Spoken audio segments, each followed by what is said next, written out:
नमस्कार, स्वदेश न्यूज देख रहे हैं आप और मैं हूं आपके साथ वागीशा। और बातें सितारों की में हर रोज ऐसे सितारे जो कहीं न कहीं या तो छोटे पर्दे पर चमक रहे हैं या फिर बड़े पर्दे पर टेलीविजन स्क्रीन पर कई किरदार निभा चुकी ये तस्वीर हम आपको दिखा रहे हैं निकिता शर्मा। जी हाँ, छोटे पर्दे पर कई धार्मिक किरदारों में नजर आई है।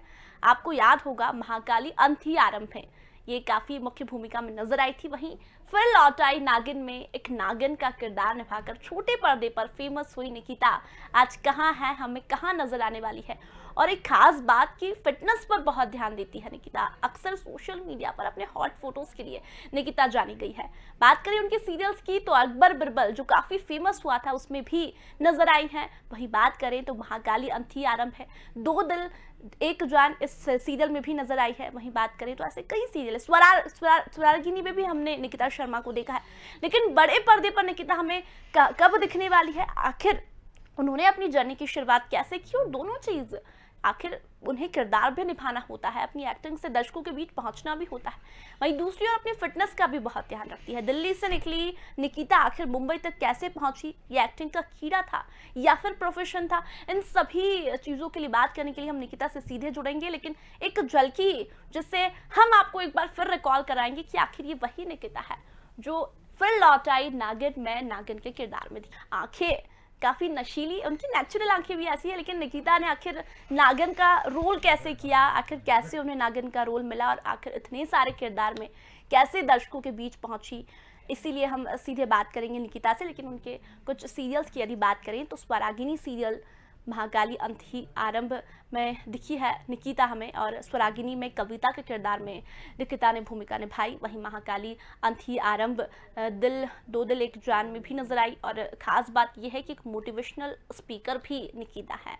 तो इतनी सारी चीज़ें आखिर निकिता में कैसे आई, और दिल्ली से निकलकर मुंबई तक का सफ़र कैसा रहा उनका, कितनी मुश्किलें आई, कितनी पॉजिटिविटी, कितनी नेगेटिविटी, ये सब जानने के लिए हम बात करेंगे। ये पैंडमिक सिचुएशन में निकिता अपना टाइम कैसे स्पेंड कर रही है, कैसे अपने आप को फिट रखती है। लेकिन सोशल मीडिया पर अक्सर उनके फोटोज़ वायरल होते रहते हैं। काफ़ी अभिनेत्रियां हैं छोटे पर्दे पर, लेकिन हॉट अभिनेत्रियों में निकिता शर्मा का एक बड़ा नाम है। उनके फोटो सोशल मीडिया पर अक्सर वायरल होते रहते हैं। और छोटे पर्दे की यदि बात करें तो छोटे पर्दे पर काफ़ी समय से काम कर रही निकिता अब जल्द ही कहाँ दिखने वाली है, कौन से किरदार में दिखने वाली है, और अपने आप को इतने सारे किरदारों में निकिता ने कैसे ढाला, इन सभी के लिए हम उनसे जल्द ही आपको मिलवाएंगे। लेकिन उनके सीरियल्स की बात करें तो फिर लौट आई नागिन में नागिन के किरदार से। Very welcome. और बीइंग अ न्यूज चैनल हम लोगों को अपडेट रखने के लिए आई थिंक जितना हार्डवर्क एक डॉक्टर का है, एक पुलिस वाले का है, और जो देश के इन चीजों से निकल रहा है, उतना इम्पोर्टेंट एक न्यूज चैनल का हाथ होता है। तो थैंक यू दिन रात हमारे लिए काम करने के लिए। बिल्कुल निकिता, बहुत सारी बहुत सारी ऐसी बातें हैं जो दर्शक जानना चाहते हैं। लेकिन उसके पहले मैं जानना चाहूंगी कि निकिता अभी जो सिचुएशन चल रही है, कई राज्यों में अनलॉक हुआ है, कई अभी भी लॉकडाउन है। महाराष्ट्र की यदि बात करें तो वहाँ लॉकडाउन जारी है। ऐसे में क्या संदेश निकिता पहुंचाना चाहेगी दर्शकों तक? मैं यही कहना चाहूंगी कि बहुत टफ टाइम है, किसी के लिए भी इजी नहीं है। एंड बीइंग कंट्री हम लोग शायद इस चीज के लिए बिल्कुल भी प्रिपेयर नहीं थे कि हमें ये पेंडेमिक दिखना पड़ेगा, लाइफ में ऐसी सिचुएशंस आएंगी, या फिर हम लोग अपनों से इतने दूर हो जाएंगे। हम लोग रेडी नहीं थे शायद, और जो चीज़ हम फेस कर रहे हैं it is very tough. But ये वही टाइम है जब इंसान हम अपने आप को स्ट्रॉन्ग रख सकते हैं, अपने आप को मोटिवेट रख सकते हैं, और मिलकर इन चीजों का सामना कर सकते हैं। और मेरे हिसाब से वो हमारा देश ये चीज बहुत विकसित भी कर रहा है। तो मेरी हैप्पी कि हम लोग कहीं ना कहीं चीज को डिफीट कर रहे हैं, और इस टफ टाइम को हम लोग बहुत ही पॉजिटिवली हैंडल कर रहे हैं। जी निकिता, बिल्कुल इस सिचुएशन की यदि बात करें तो पहली लहर से हम कहीं न कहीं जीते, दूसरी लहर आई, लेकिन दूसरी लहर जो थी वो काफ़ी खतरनाक है। लोग बहुत ज़्यादा पैनिक हो रहे हैं, नेगेटिविटी ज़्यादा आ रही है। ऐसे में निकिता की यदि बात करें तो वे अपने आप को कैसे पॉजिटिव रखती है, कैसे उनकी दिनचर्या बीतती है। और दूसरी और हम ये देख रहे हैं कि सोशल मीडिया पर अक्सर निकिता के फोटोज हम देखते हैं, फिटनेस से एक अलग ही लगाव है निकिता का। बिल्कुल, आई थिंक बीच में मैंने फिटनेस छोड़ दी थी कुछ सालों के लिए, क्योंकि मुझे ऐसा था कि ठीक है मैं कभी मोटी नहीं हो सकती। And I put on 3-4 kg weight. Then I realise कि नहीं यार, बॉडी को काम करते रहना चाहिए। तो ऑब्वियसली मुझे वर्कआउट करना बहुत पसंद है। तो मेरी रूटीन का एक बहुत ही क्रूशियल हिस्सा है वर्कआउट। तो मुझे ऐसा लगता है कि जो इंसान वर्कआउट करता है वो हमेशा हेल्दी रहता है, मेंटली फिट रहता है, पॉजिटिव रहता है और उनकी बॉडी फिट रहती है। आप अच्छे दिखते हो तो आपको अच्छा महसूस होता है और आप हेल्दी रहते हो, आपकी इम्यूनिटी बढ़ती है। तो एक मैं हेल्दी रहती हूँ और ऑब्वियसली मैं 7 सालों के बाद दिल्ली आई हूँ अपने मॉम डैड के पास एंड बहुत अच्छा लग रहा था टाइम बाद घर आके, अपने बचपन की चीजें याद आ रही हैं और I feel good. I think मुझे लो नहीं फील हो रहा, मुझे बहुत अच्छा महसूस होता है घर आके। तो चलो ठीक है, इतना काम कर रहे थे, भाग रहे थे, दौड़ रहे थे, पर कई बार लाइफ में सिंपल चीजें ही होती है जो बहुत मैटर करती है हमारे लिए। और मैं आई थिंक वही सिंपल लाइफ को आजकल एंजॉय कर रही हूँ, एकदम ग्लैम चीज से कैमरा लाइफ एक्शन मीटिंग काम back to zero. It's a good feeling actually. बिल्कुल निकिता, ये लॉकडाउन ने बहुत कुछ सिखाया भी है, वहीं दूसरी ओर देखें तो आपने जैसे कहा कि मैं बहुत कभी कभी हैप्पी भी फील करती हूँ कि लॉकडाउन के चलते कहीं ना कहीं पुरानी जो मेमोरी है वो रिकॉल करने को मिल रही है, पेरेंट्स के साथ रहने का मौका मिल रहा है, तो पॉजिटिव रहना बहुत ज़रूरी है। अच्छा निकिता, आपकी यदि बात करें तो बहुत सारे फैंस आपसे जुड़े हुए हैं, तो अगर फैंस की कोई ऐसा कभी हुआ है कि फैंस का कोई मैसेज आया मदद के लिए, क्योंकि अभी बहुत सारे लोग हैं, बॉलीवुड की बात करें, छोटे पर्दे की बात करें, तो एक मसीहा की तरह उभरे हैं, छोटे छोटे लोगों की मदद कर रहे हैं, तो निकिता कैसे मदद कर पाती है उन लोगों की? देखो, ये इंसानियत होती है और इन्हीं वक्त से पता लगता है कि इंसानियत क्या है। तो मुझसे जितना हुआ मैंने किया, किसी को प्लाज्मा की जरूरत थी तो बीइंग एक्टर आपके फैन फॉलोइंग ज्यादा होती है क्योंकि लोग आपको एक आइडल की तरह देखते हैं। So that is the time when you can use your, being a celebrity position कि आप उनके प्लाज्मा या ऑक्सीजन की रिक्वायरमेंट, कई ऐसे एक्टर हैं जो उतना फाइनेंशियली सपोर्ट नहीं कर रहे, उनकी हमारी जो राष्ट्रीय संस्था है वो हेल्प कर रहा है। देन जो लोग बीमार थे, किसी को ऑक्सीजन की जरूरत थी, मेडिसिन की जरूरत थी, उनके लिए अपडेट करना। Then I provide food to street dogs. इतना आप बाहर जाते हो कभी ऐसा लगता है यार इनको खाना नहीं मिल रहा है, give from your side, help human being. In the end कहते हैं ना, आपके कर्मा वापस आता है, वो यही होते हैं। तो आप जितना लोगों के साथ अच्छा करोगे, उनकी मदद करोगे, आपको खुद को अच्छा फील होगा। तो करंट सिचुएशन में यही था कि सबसे ज्यादा मेडिसिन एंड ऑक्सीजन की रिक्वायरमेंट थी, तो जितने अपडेट हो सके, जितने लोगों को मैं अपनी तरफ से हेल्प कर सकी, I have done my best towards this fight. बिल्कुल निकिता, बहुत सारे किरदारों में हमने आपको देखा है। आपकी यदि बात करें तो थोड़ा सा पीछे रिकॉल करें तो दिल्ली से आखिर मुंबई तक का सफर, ये जो एक्टिंग का कीड़ा ये बचपन से ही था या फिर प्रोफेशन है निकिता का? ये बचपन से था, पर कभी सोचा नहीं था कि मैं बॉम्बे आके एंड अप हो जाऊंगी। मैं खुद की कैफेटेरिया चलाती थी दिल्ली में अपना, और एक दिन फ्रेंड का कॉल आता है कि बस एक मॉडलिंग असाइनमेंट है, Nikita come and you are so tall, मेरा कर्जा, मुझे एक मॉडल नहीं मिल रही है। तो आई वेंट, मैंने शूट किया, मैं कह रही बहुत अच्छा है, जाओ हेयर मेकअप करो एंड दे पेड मी कुछ 25,000 अमाउंट जी। Like wow, day you are earning 25 hair makeup, आपको फोटोग्राफ भी मिलेगी, एवरीथिंग। कहते हैं ना, आप जब दिल से चाहते हो पूरा हो जाता है, तो मुझे ऐसा लगता था कहीं ना कहीं मैं हीरोइन बनूं, कैसे बनना है वो नहीं मालूम था। तो एक पाजेंट हुआ, Indian princess, I won that pageant. मैं बॉम्बे गई और जाते मुझे मेरा पहला शो मिल गया फारूक शिव के साथ 2 दिन एक। तो मुझे ऐसा लगता है कई चीजें डेस्टिनी भी होती है, ये दिस इज प्योर डेस्टिनी, ये डेस्टिनी थी। बिल्कुल, इट इज नॉट दी कुछ भी, ये डेस्टिनी ही थी, मुझे वहाँ जाना ही था। अच्छा बिल्कुल, मैं दर्शकों को बताना चाहूँगी कि निकिता ने बहुत सारे किरदार किए हैं, लेकिन एक किरदार जिसके लिए हम निकिता को बार बार याद कर रहे हैं वो किरदार है फिर लौट आई नागिन का। निकिता से बहुत सारी बात करेंगे, लेकिन उसके पहले एक झलक देखते हैं उस सीरियल की।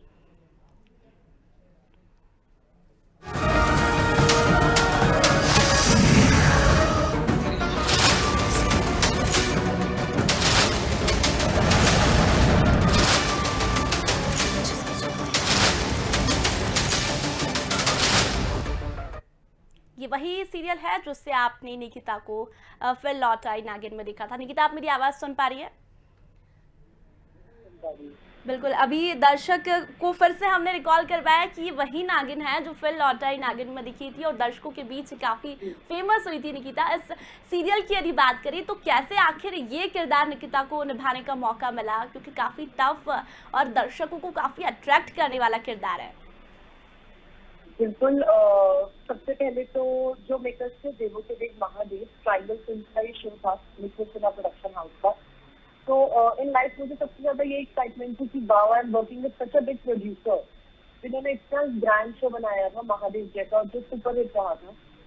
देन आई स्टिल रिमेम्बर मेरा पहला दिन था और मुझे ये नहीं पता था आप एक ह्यूमन की तरह बिहेव कर सकते हो, आप एक अच्छे इंसान की तरह बिहेव कर सकते हो, बुरे इंसान की तरह बिहेव कर सकते हो, मतलब नागिन की तरह कैसे बिहेव करोगे, it's something really new for me as an actor. तो धीरे धीरे with my interest I put the effort and I think वो कैरेक्टर, जितने मैंने कैरेक्टर किए आज तक, सारे कैरेक्टर में से सबसे ज्यादा और सबसे लोकप्रिय कैरेक्टर वही हुआ नागिन। और बहुत अलग था क्योंकि हवा में मटके उड़ रहे हैं एंड जमीन से सांप निकल रहे हैं, उन चीजों पे रिएक्ट करना जो एक्चुअली है ही नहीं। तो good experience as an actor. I think one of my favourite character is Naagin. बिल्कुल यही कारण है कि निकिता को आज हर कोई जानता है। इस कैरेक्टर के बाद ही दर्शक आपको काफी जानने लगे। निकिता, बात करें आपके तमाम किरदारों की, तो नेगेटिव किरदार, पॉजिटिव किरदार, निकिता को ज्यादा लगाव किससे है? और कभी ऐसा लगा कि हाँ मुझे नेगेटिव किरदार ही करना ज्यादा पसंद है? वैसे मैंने हमेशा पॉजिटिव ही किया, नेगेटिव मैंने सिर्फ एक शो में किया था, स्वरागिनी में। बट आई थिंक हमारे टीवी में ये थिंग है कि आप जितने सुंदर होते हो, जितने ब्यूटीफुल होते हो, उससे लोग आपसे कनेक्ट नहीं कर पाते। उनको ऐसा लगता है आप उनको लगता है कि अरे इतनी सुंदर लड़की है, इसको क्या दुख हो सकता है कहीं। तो दे वांट ऐसा फेस जो थोड़ा क्यूट हो। तो मेरा फेस फीचर्स इज शार्प, तो मेरे लिए या तो स्पेशल स्क्रिप्ट लिखी जाती है या फिर मोस्टली ऐसे रोल ऑफर किए जाते हैं जो बहुत ही स्ट्रॉन्ग हो, जिनमें कुछ जो लड़की की अपनी बात कर सके, जो बहुत इंडिपेंडेंट सोचती हो, स्ट्रॉन्ग हो, powerful women. So I always, got these kind of roles की जिसमें कोई बात पोर्ट्रे की जाए, स्ट्रॉन्ग हो, जैसे शिवानी थी, वो एक स्ट्रॉन्ग कैरेक्टर है। She's not a bubbly girl, आई गई हाई एंड स्वीट बन गई, एक बदला लेने आई थी, वो एक नागिन थी। तो मुझे हमेशा वही कैरेक्टर मिलते हैं बिकॉज ऑफ माई पर्सनैलिटी, जो थोड़े स्ट्रॉन्ग होते हैं। एंड आई थिंक मुझे मजा आता है करने में, क्योंकि मैं खुद भी वैसी हूँ, very independent and strong in life. Okay, cute से दिखने वाली, हॉट से दिखने वाली निकिता को जब ये पता लगा कि उन्हें महाकाली अम्थी आरंभिक धार्मिक किरदार करने का मौका मिला, कितना एंजॉय किया? क्योंकि बहुत टफ होता है, इतनी हैवी ड्रेसेस, इतना हैवी मेकअप, और फिर नागिन, स्वरागिनी और एक दिल दो जान, ऐसे किरदारों के बाद एक धार्मिक रोल मिल जाना, कितनी खुशी मिली और कितना एंजॉय किया आपने उस कैरेक्टर को? जैसे नागिन था वैसे ही लक्ष्मी था, क्योंकि भगवान हम महसूस कर सकते, आई थिंक सबने जो मानते हैं हम सबने महसूस किए होंगे, पर किसी ने भगवान को रियल लाइफ में ऐसे बहुत कम लोगों ने देखा होगा, मैं किसी आस्था पे नहीं करती, तो बहुत कम देखा होगा। तो एक वो इमेज क्रिएट करना जिसे लोग इतना मानते हैं, जिन पे इतना विश्वास है, जिस शक्ति पे, उस शक्ति को, उस किरदार को पर्दे पे उतारना एक बहुत ही रिस्पॉन्सिबिलिटी का काम था। और आई थिंक लक्ष्मी सबने बहुत पसंद किया था। आई थिंक मुझे आज भी याद है जब मैं लक्ष्मी कर रही थी और जब दिवाली आई थी इस बार, तो लोगों ने अपने मंदिर में मेरी फोटोज रखी है आज तक एज ए लक्ष्मी। और मैं किसी के घर जाती थी तो माय आस-पास के लोग लाइक लक्ष्मी माता है, अपने चरण रख दो और इन पे लक्ष्मी माता का आशीर्वाद है, इसमें तुम्हें रोल मिला है, एंड ऑल दिस थिंग मैं सुनती थी। तो एक लक्ष्मी करके मुझे ये महसूस हुआ कि लोगों का कितना कनेक्शन है उस पावर से। वो आपको एक अलग नजरिए से देखते हैं लाइफ में। बिल्कुल, वो बहुत ज़रूरी भी, और इसीलिए दर्शक निकिता को जानते हैं, क्योंकि धार्मिक किरदार जो निभाया था निकिता ने, वही वजह है कि आज हर कोई आपको जानता है। अच्छा, धार्मिक किरदार की यदि बात करें तो उसके जो डायलॉग्स होते हैं निकिता, वो काफ़ी टफ होते हैं। ऐसे में निकिता ने अपने आप को कैसे प्रिपेयर किया और कैसे दर्शकों तक अपनी जगह बनाई? अब जब मुझे स्क्रिप्ट मिली तो मुझे ऐसा लगा ये कौन सी भाषा है, मतलब हिंदी थी but out and out Sanskrit भाषा। तो मुझे ऐसा था कि हाँ टफ है ये, शायद हम अपनी डेली लाइफ में नहीं करते, पर मुझे ना कोई भी चीज आप बार बार करो, कोई भी चीज आप बार बार रिपीटेडली करते रहो आपको उस चीज की आदत हो जाती है। तो फिर करते करते मुझे आई थिंक उस लैंग्वेज की आदत हो गई और धीरे धीरे वो बहुत ईजी हो गई। और जो शो में पूजा बनी थी, महाकाली पार्वती जो बनी थी, उन्होंने मेरी बहुत मदद करी हिंदी बोलने में और बहुत सपोर्ट किया, क्योंकि वो पहले द्रौपदी का किरदार निभा चुकी थी महाभारत में, तो बहुत हेल्पिंग एक्टर रही वो मेरे लिए। एंड आई एम हैप्पी मैंने वो रोल किया, क्योंकि आई थिंक उसके बाद मेरी हिंदी काफी शुद्ध हो गई है। तो that is one thing and I am very happy for that कि मैंने वो रोल किया और मैंने काफी सीखा और लोगों के मन में वो लक्ष्मी का प्यार मैंने महसूस किया। तो मैं हैप्पी।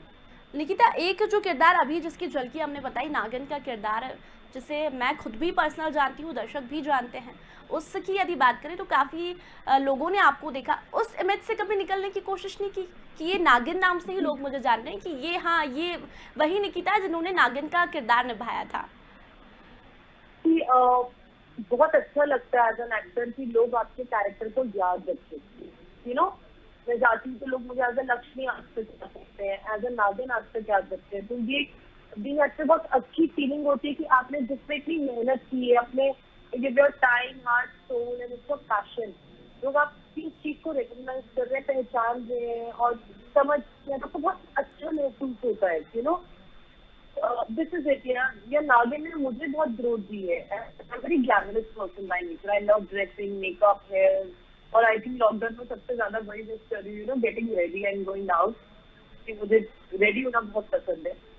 तो ऐसे नागिन में ग्लैमरस किरदार था, तो मुझे वो करने में बहुत मजा आया था, लोगों ने अभी तक याद रखा। और उसके बाद अभी मैंने एक मूवी साइन करी है, ब्लैक वॉयलेट, मैं एक वेब सीरीज कर रही हूँ अशरफ पटेल के साथ। तो नागिन ने मुझे बहुत अच्छा ही स्कोप दिया, लाइफ एक ग्रो करने का मौका दिया, एक अपॉर्चुनिटी दी, वेरी हैप्पी। बिल्कुल, ऐसा ऐसा ऐसी कोई याद नागिन सीरियल से जुड़ी जैसे दर्शकों तक शेयर करना चाहती है, क्योंकि उसके उसके जो रोल्स होते हैं, मेल दिखता है, अचानक से फिर फीमेल दिखने लगती है, ऐसा ही कोई वाकया जो निकिता को अभी भी याद आता है सेट से जुड़ा कि हाँ उस टाइम ऐसा हुआ था? शॉट था, मुझे आज भी याद है, कैमरा मेरे बिल्कुल फेस के पास था, मुझे बस कैमरा के बाहर जाके जीभ निकालनी थी अपनी, और वो शॉट मुझसे हो ही नहीं रहा था क्योंकि मुझे इतनी हंसी आ रही थी, और कुछ 1.5 से 2 घंटे लगे थे वो शॉट मुझे देने के लिए। एंड आई स्टिल रिमेम्बर कि वो मुझे ऐसा था कि नो, कोई इंसान के लिए ऐसे कैमरा के खड़े होकर जीभ निकालना, और ऐसे बहुत पीछे से माय डायरेक्टर शाउटिंग, जानवरों की तरह महसूस करो अपने आपको, तुम एक नागिन हो, एक सांप हो, यू नो, एक्टर आपको, डायरेक्टर आपको मोटिवेट करता है। I still remember that shot, you know. और एक लाइन कि मैं एक इच्छाधारी नागिन हूँ, मैं जैसे ही बोलती थी मेरे सारे एक्टर हंसना शुरू कर देते थे, क्योंकि मैं एक बहुत अलग तरीके से बोलती थी, यू नो, बोलते थे मैं इच्छाधारी नागिन हूँ, तो आई यूज्ड टू से, यू नो, मैं एक इच्छाधारी नागिन हूँ। तो उसके बाद जब जब वो लाइन आने लगी वो जोक बन गया, एक ऐसा हो गया कि यार ओके, सब मुझे देख रहे हैं, I have to say this line and everybody is almost laughing there. तो अच्छा था, काफी गुड एक्सपीरियंस था, एक्टर्स बहुत अच्छे थे, और बहुत सपोर्टिंग कास्ट थी, बहुत बहुत खूबसूरत वक्त था। बिल्कुल, अच्छा अभी मुझे देख के याद आ रहा है कि एक सवाल मेरे मन में आ रहा है कि अगर निकिता के पास सुपर पावर होता तो कौन से किरदार में अब अपने आप को निकिता देखना चाहेंगी और क्या कुछ बदलना चाहेंगी? क्योंकि इतने सारे किरदार देखती है, लेकिन मन में एक होता है ना कि ये किरदार भी करना है। मुझे कुछ एक्शन से रिलेटेड करना है, because as I told you कि मुझे हेल्दी रहना बहुत पसंद है, मुझे वर्कआउट करना बहुत पसंद है, I love running, workout, anything which take sort of energy, जिसमें बहुत एनर्जी लगी। तो मेरी लाइफ का ड्रीम है कि मैं एक्शन, यू नो, जिसमें एक लड़की एक एक्शन कर रही है, जिसमें she taking guns and you know something like that, कुछ एक्शन से रिलेटेड करने का मन है। I really want to do something with that. आगे की यदि बात करें तो हम चाहते हैं कि निकिता छोटे पर्दे के अलावा बड़े पर्दे पर भी हमें नजर आए, तो निकिता आगे अपने आप को कहाँ देखती हैं? Thank you. आप लोगों की ही आई थिंक ये प्रेयर है कि आप लोगों ने मुझे इतना अप्रिशिएट किया लाइफ में, और मैं आगे बढ़ रही हूँ। तो इस साल मैंने एक मूवी साइन की है, इसका फर्स्ट शेड्यूल हम लोग शूट कर चुके हैं। इस मूवी का नाम है ब्लैक वॉयलेट, और ये एक हॉरर स्टोरी है, और काफी थ्रिलिंग है, और आई थिंक इसका शूट हम लॉकडाउन के बाद गोवा में कंटिन्यू कर रहे हैं। इसके अलावा मैं एक वेब सीरीज कर रही हूँ which is again based on politics, उसमें अशरफ पटेल सर हैं और काफी बड़े बड़े और अच्छे बड़े बड़े नाम हैं इस वेब सीरीज में। और जैसे कि अभी लॉकडाउन स्टार्ट हुआ है, तो I think more than TV लोगों को वेब शोज देखना ज्यादा पसंद आने लग गया। आई एम हैप्पी कि मैं डेब्यू कर रही हूँ वेब शो में, and I am getting opportunity. तो हाँ, मैं टीवी से थोड़े टाइम का ब्रेक लेना चाहती हूँ, तो मुझे काफी अच्छे ऑफर्स आ रहे हैं, but I am looking more forward to movies and web now. Nikita, छोटे पर्दे पर हमने ऐसे बहुत सारे किरदार देखे हैं जो बड़े पर्दे से लौटकर छोटे पर्दे पर आए हैं, और उन्हें छोटे पर्दे से ज़्यादा पॉपुलैरिटी मिली है। अगर देखा जाए तो बहुत सारे ऐसे किरदार हैं। तो निकिता की यदि बात करें तो बेस्ट क्या है, छोटा पर्दा या बड़ा पर्दा? क्योंकि अक्सर अब हम देख रहे हैं कि बड़े पर्दे पर छोटा पर्दा हावी हो रहा है। छोटा पर्दा शुरू से ही हावी था, क्योंकि छोटे पर्दे के लोगों का कनेक्शन ज्यादा है, क्योंकि वो डेली आपके घर तक आता है। आपसे रोज मिलता है, आप उन किरदारों से रोज मिलते हो, तो कहीं ना कहीं आपका कनेक्शन हो जाता है उन कैरेक्टर से। आप कोई भी कैरेक्टर उठा लो, अगर वो कैरेक्टर रोता है शो में तो आप भी रोते हो, तो कहीं ना कहीं इमोशनल कनेक्शन ज्यादा होता है लोगों का सीरियल की तरफ। बट बड़े पर्दे की भी अपनी बात है, और मेरा मानना है किस्मत का कुछ पता नहीं होता, छोटा पर्दा हो बड़ा पर्दा हो, एक्टर के लिए एक्टिंग सबसे ज्यादा इम्पोर्टेंट होती है। एंड आई थिंक अब तो वेब शोज भी आ चुके हैं, तो आई थिंक नई नई चीजें एक्सप्लोर करनी चाहिए। टीवी तो है ही है, TV is always whole and soul, but एक स्टेप ऊपर लेके देखते हैं, लेट्स सी क्या होता है, like let's take the risk. लेकिन निकिता, ऑडियंस में भी बहुत फ़र्क है। छोटे पर्दे की ऑडियंस अलग होती है, या बड़ी बड़ी मेट्रो सिटीज़ की बात करें तो वहाँ की ऑडियंस अलग होती है। ऐसे में एक्टर्स के लिए एक बड़ी चुनौती होती है कि सभी दर्शकों तक उन्हें पहुंचना होता है। ऐसे में वेब सीरीज एक ऐसा माध्यम हो गया है कि हम छोटे बच्चों से लेकर बड़े तक पहुंच सकते हैं वेब सीरीज के माध्यम से। आई एग्री, आई थिंक क्योंकि अब ये हो गया कि टीवी शो उतने लेवल पे नहीं आ रहे, क्योंकि सिचुएशन की वजह से टेलीविजन को भी शूटिंग करने में काफी प्रॉब्लम है, क्योंकि एक ही सेट पे आप यकीन मानिए, जब हमारी शूटिंग हो रही होती है तो एक ही सेट पे कम से कम 100 to 150 हमारी टीम होती है। कैमरा पर्सन होता है, मेकअप है, लाइटिंग, स्पॉट, बहुत बहुत लोग होते हैं, तो बहुत टफ सिचुएशन है। क्योंकि आई थिंक अब वेब सीरीज ज्यादा बनने लग गई है, क्योंकि वो जल्दी शूट हो जाती है, और लोग वेब शो में रियलिस्टिक चीजें देखने लग गए हैं। आजकल जो ऑडियंस है वो काफी चालाक हो गई है। पहले कुछ दिखाते थे तो वो कहते थे हाँ हो सकता है, बट अब ऑडियंस इतनी स्मार्ट हो गई है कि वो क्वेश्चन उठाती है, यार ये तो हो ही नहीं सकता, मतलब तुम एक ही लेडी की 5-5 बार शादियां कराई जा रही, हमारे यहाँ नहीं होता कि तुम एक ही लेडी अभी उससे हो गई है शादी, अभी उसको छोड़ दिया, अभी उससे हो गई है। तो ऑडियंस स्मार्ट हो गई है, तो भी उनको रियल कंटेंट दिख रहा है, तो through web show real content आ रहा है, डिफरेंट चीजें आ रही है, एंड आई थिंक ऑडियंस भी काफी एंजॉय कर रही है उस चीज को, मोर देन वो डेली ड्रामा से कि साड़ी सूट पहना, और जब आप बेड पे भी लेते हो तो आप मेकअप करके लेते हो, हेयर बना के लेते हो, परफेक्ट लेते हो। अभी वो ट्रेंड आई थिंक धीरे धीरे हट चुका है, लोगों को रियलिस्टिक देखना है, they want to see something very real. तो आजकल आप देखोगे तो मूवीज भी काफी रियल चीजों पे आने लग गई है, जिनकी एक स्टोरी लाइन होती है, जिनका एक मोटिव होता है, जिसका एक सोशल मैसेज होता है, कि ऑडियंस आजकल रियलिस्टिक चीजों को जल्दी एक्सेप्ट करने लगते हैं। बिल्कुल बिल्कुल निकिता, समय बहुत कम है, और आज जब बातें सितारों की में एक सितारा हमारे साथ है, तो मैं चाहूँगी, या फिर हम सब चाहते हैं कि निकिता कोई ऐसा डायलॉग जो नागिन सीरियल से जुड़ा हो और बहुत आपको अभी भी रिकॉल बार बार याद आता है, उससे जुड़ी मेमोरीज, और हम ये चाहते हैं कि अगर सभी लोग खुशी रहें, हंसते रहें, मुस्कुराते रहें, तो शायद उससे ऑक्सीजन लेवल भी बढ़ेगा। तो मैं चाहूँगी जाते जाते एक छोटा सा डायलॉग आप बिल्कुल हमारे दर्शकों को सुनाएं। जैसे मैंने बताया कि आज तक टिल डेट अभी 1 साल हो गया शूटिंग में, but I still speak this thing कि मैं एक छोटी नागिन आनंद ठाकुर, तूने शिवांगी एक नागिन से बदला लेने की सोची है, अब मैं तुझे छोड़ूंगी नहीं, नागमणि सिर्फ मेरा और मेरा होगा। तो आई स्टिल रिमेम्बर कि नागमणि की कहानी थी, तो एक ही डायलॉग था जो बार बार बहुत आता था। बिल्कुल बिल्कुल, आज तक याद है। और यही कारण है कि आज जो दर्शकों तक निकिता बनी हुई है, और निकिता हम जल्द ही आपको एक नए किरदार में देखना चाहते हैं, बड़े पर्दे पर भी हम निकिता को देखना चाहते हैं। Heartly congratulation for new project Nikita, बहुत बहुत धन्यवाद स्वदेश न्यूज से जुड़ने के लिए। तो ये है अभिनेत्री निकिता शर्मा, जिन्होंने अपने आप को छोटे पर्दे पर साबित किया। कई सीरियल्स उन्होंने किए, बात करें तो महाकाली अंत ही आरंभ, बात करें मसक्कली सीरियल, फिर लौटाई नागिन में नागिन का किरदार निभाकर आज दर्शकों के बीच छा गई है निकिता। दिल्ली से निकली, बॉम्बे तक पहुंची, और आज जल्द ही वेब सीरीज में भी बड़े पर्दे पर भी हमें निकिता नजर आएगी। तो फिलहाल बातें सितारों की में इतना ही, जल्दी लौटेंगे एक नए सितारे के साथ, तब तक देखते रहिए स्वदेश न्यूज। नमस्कार।